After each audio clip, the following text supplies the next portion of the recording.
Hello my dear friends, welcome back to the channel and this is your friend Dr. Suresh Shenvi. In our last video of dental amalgam, we tried to understand the composition, the setting reaction and the various phases which are formed during the setting reaction of dental amalgam alloy.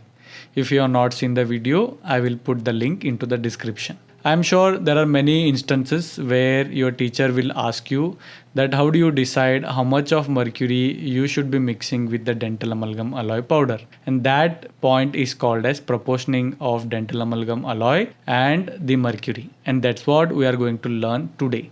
When you talk of proportioning of mercury with the amalgam alloy, there are basically two techniques. I am sure most of you have heard Ames technique, but if you can write the high mercury technique in your exam, then your teacher will be really happy. Please note that Ames technique is very commonly asked in various entrance exams like NBDE and the Middle East and Indian entrance exams. Coming to the first technique, that is the Ames technique.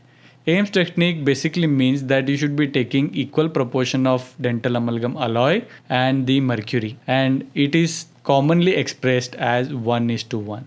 Now I know it is very simple to say that it is 1:1, but there is a very important point which students tend to forget, and this is what has come into the entrance. When you talk about 1:1 ratio of both amalgam alloy and the mercury, that is not with respect to the volume and it is with respect to by weight.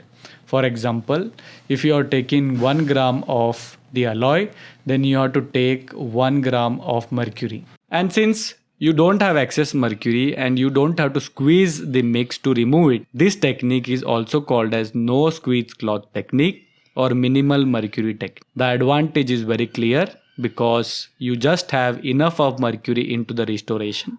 You will end up increasing the strength of the restoration and reduce the corrosion of the restoration over a period of time. But what's the problem?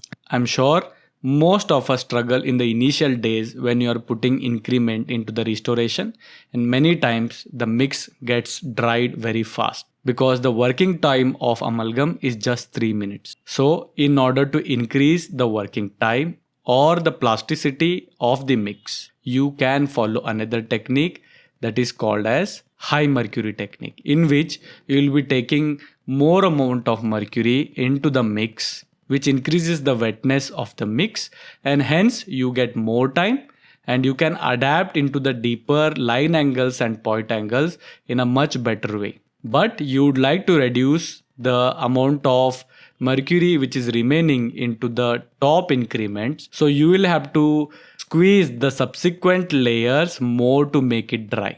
That's why this technique is also called as increasing dryness technique. This will definitely help you when you are doing a large restoration. What's the problem?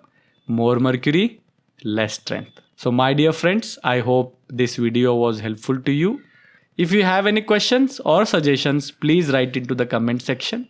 And I hope that you will check more videos on my channel. And I will see you once again in my new video.